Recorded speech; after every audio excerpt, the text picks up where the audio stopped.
Bonjour et bienvenue dans ce nouvel épisode du Choucroute Garage. Aujourd'hui, Maggie, ma Tesla Model S, a 7 ans. Et il est temps de faire son bilan comme chaque année. Si elle a eu quelques soucis cette année, l'exercice est plutôt positif. Et vous verrez qu'une auto électrique qui vieillit, ce n'est pas du tout ce que les médias grand public racontent.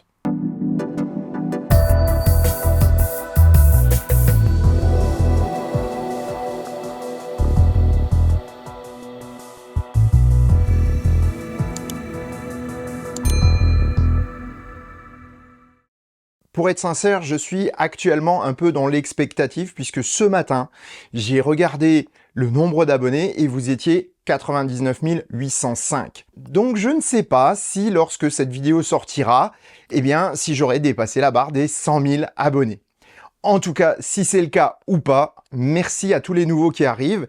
Et pour ceux qui ne sont pas encore abonnés, n'hésitez pas à vous abonner si le contenu que je vous propose vous intéresse et vous plaît. En effet, c'est très important pour l'avenir. Parce que le Choucroute Garage, aujourd'hui, au passage des 100 000 abonnés, va probablement passer à la vitesse supérieure. Mais ça, on en parlera bientôt. Voilà, maintenant, place au bilan de Maggie. Pour commencer cet épisode, je vais résumer rapidement la configuration de ma voiture, et ce pour les nouveaux arrivants. Si vous voulez en savoir plus, vous trouverez toutes les péripéties de Maggie dans une playlist qui s'affiche ici. Depuis que j'ai commencé la chaîne, j'ai documenté pas mal de choses, donc vous trouverez tout ça dans cette playlist. Maggie est une Tesla Model S 75D d'août 2017. Je l'ai acquise en véhicule de démonstration en septembre de la même année alors qu'elle n'avait que 2500 km. Elle est de base noire métallisée avec le pack Premium, à savoir le cuir, pack éclairage intérieur et extérieur pour les poignées, avec en plus les anti-brouillards et le coffre électrique. Elle n'a pas le pack sonorisation premium, les suspensions pneumatiques et le pack grand froid. En revanche, elle a le toit ouvrant dont je ne me sers quasiment jamais. Voilà pour la configuration. Pour les modifications, elle a des jantes de chez ACC Shop en été, un covering de chez Carvrap Design et des pédales alu. J'ai également fait teinter les vitres latérales et le haillon arrière chez Glass Tint à Guenot. Et puis c'est tout. Je ne voyais pas la nécessité de plus modifier ma voiture. Ah si, j'allais oublier un truc. Elle a une batterie un peu spéciale puisqu'il s'agit d'une 85 kWh et non d'une 75. Elle est limitée en capacité par le software de la voiture et donc a sensiblement la même autonomie qu'une vraie 75, mais avec une tension de 400 volts au lieu de 350, ce qui lui donne un petit supplément de pêche à l'accélération. Elle est aussi un tout petit peu plus lourde. Bon, maintenant que vous savez qui est Maggie, il est temps de passer à la revue de son état. Depuis l'année dernière, rien n'a changé. Et la voiture est toujours dans un superbe état, aussi bien intérieur qu'extérieur. Malgré la présence des chiens, on n'a rien abîmé cette année. Le covering, qui a maintenant 1 an, est comme au premier jour. Et ceci sans aucune protection particulière. Je suis vraiment ravi de la tenue du vinyle qui est toujours aussi brillant. Le seul petit que j'ai eu, c'était un tout petit décollement en bas du bas de caisse, mais tout en dessous, et un petit coup de cutter a fait le job, et depuis ça n'a plus bougé. Je voulais encore dire un énorme bravo à Carvrap Design pour le boulot qui a été fait sur mon auto. Je continue à la laver dans les stations haute pression et ponctuellement à la main à la maison. Vous pouvez trouver les produits que j'utilise dans cette vidéo où je vous fais la démonstration. Enfin, c'est pas moi qui l'a fait d'ailleurs. Voyons maintenant les problèmes que j'ai eus. Premièrement, en rentrant de vacances l'an dernier, mes boutons de volant ont décidé d'arrêter de fonctionner, tout comme le klaxon d'ailleurs.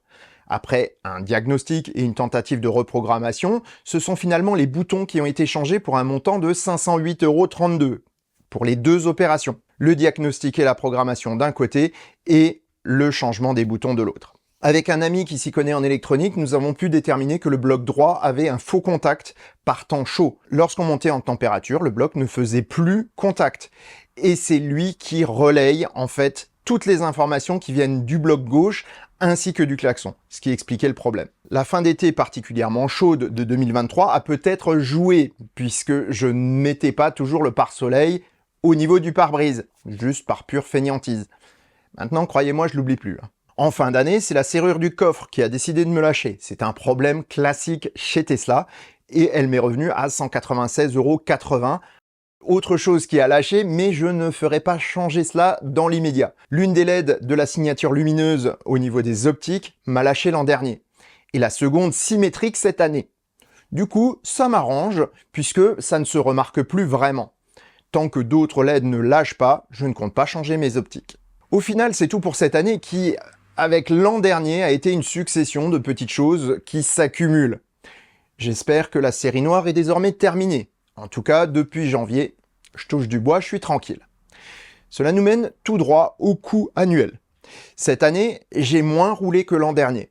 En effet, des problèmes de santé m'ont plus cantonné à la maison, et donc je n'ai parcouru que 18 100 km au lieu de 26 600 l'année précédente.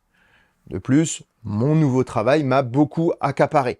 L'électricité m'a coûté 555 € en tenant compte de toutes les recharges à la maison. Comme je dispose des superchargeurs gratuits, les recharges rapides sont comptées à 0. Autre poste important, l'assurance. Depuis quelques années, je vois une augmentation pas si anodine que ça, et donc j'ai décidé de l'intégrer dans mon calcul. Par rapport à l'an dernier, j'ai une augmentation de 17 €. Donc, en tenant compte de tous les frais, je termine l'année avec une dépense de 2227,16 €, soit 12,28 € pour 100 km. C'est un tout petit peu au-dessus de l'an dernier, mais c'est en raison du kilométrage. Si j'avais plus roulé, eh bien cela aurait baissé, puisque l'ensemble des coûts fixes que j'ai eus ne sont pas liés au kilométrage, entre autres les réparations. Sur 7 ans, j'en suis donc à un coût pour 100 km de 8,89 €. C'est plus que raisonnable et imbattable face à une thermique équivalente. Vraiment imbattable. Pour l'an prochain, je vais devoir prévoir une provision pour le liquide de frein, qui n'a jamais été changé en 7 ans.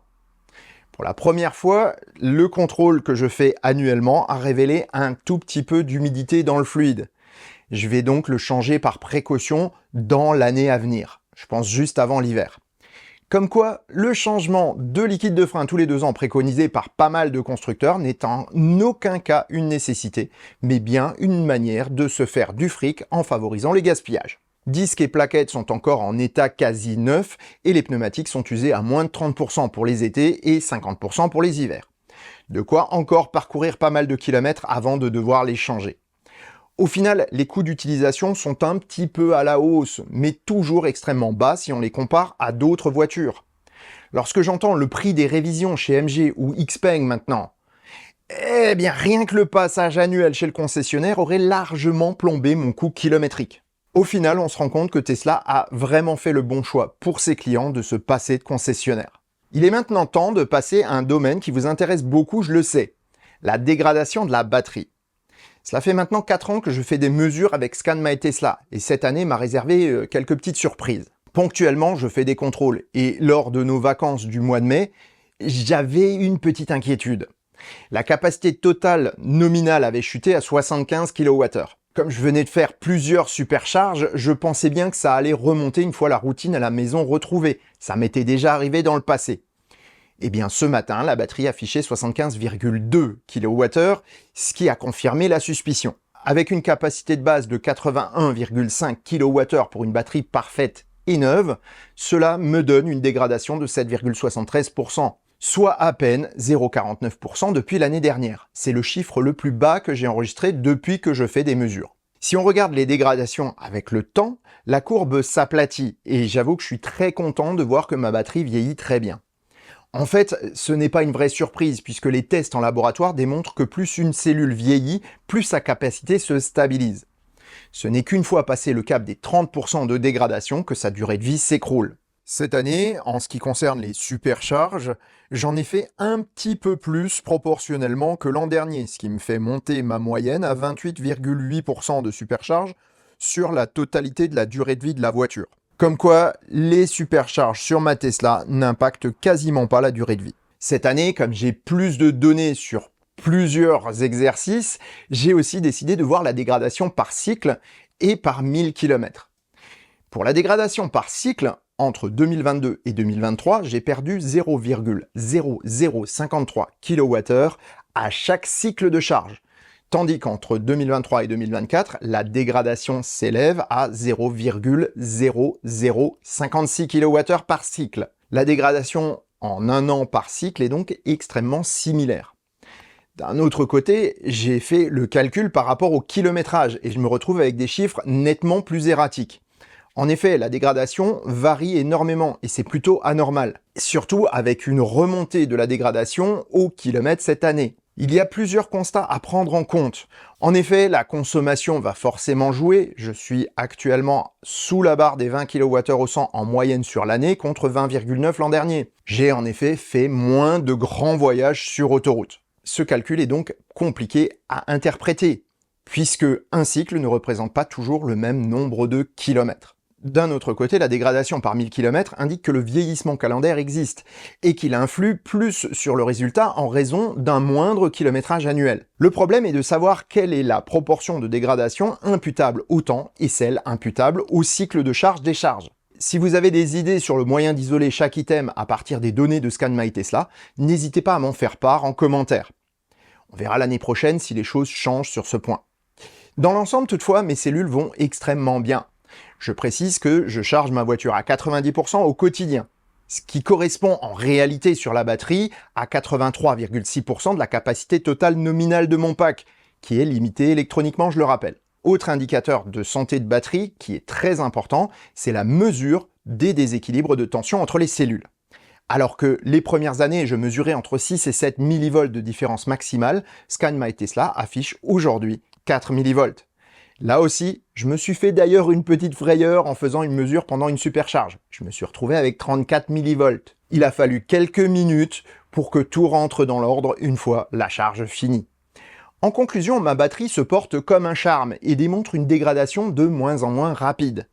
Ce sera à confirmer l'an prochain, mais je suis confiant. La voiture se comporte comme à sa sortie d'usine et démontre qu'une voiture électrique bien soignée et conduite correctement est durable. Très durable. Entre la batterie, la mécanique, l'aspect et le fonctionnement, ma Model S est réellement une voiture de rêve pour moi. Elle reste, même après 7 ans, la meilleure voiture qu'il m'ait été donné de posséder. On se retrouve l'an prochain pour le 8e anniversaire à sa sortie de garantie batterie-moteur, et franchement, j'espère de très bons résultats encore une fois. Voilà, ce bilan est terminé, j'espère qu'il vous aura servi à vous faire une meilleure idée du vieillissement d'une voiture électrique. Si c'est le cas, n'hésitez pas à mettre un pouce vers le haut et à vous abonner. Cela m'aide énormément pour continuer à vous informer de manière indépendante et sans langue de bois. On se retrouve dimanche à 18 h pour le prochain journal de la mobilité tech. Et sur ces bonnes paroles, je vous souhaite bonne route et vous dis à bientôt pour un prochain épisode du Choucroute Garage. Portez-vous bien. Ciao.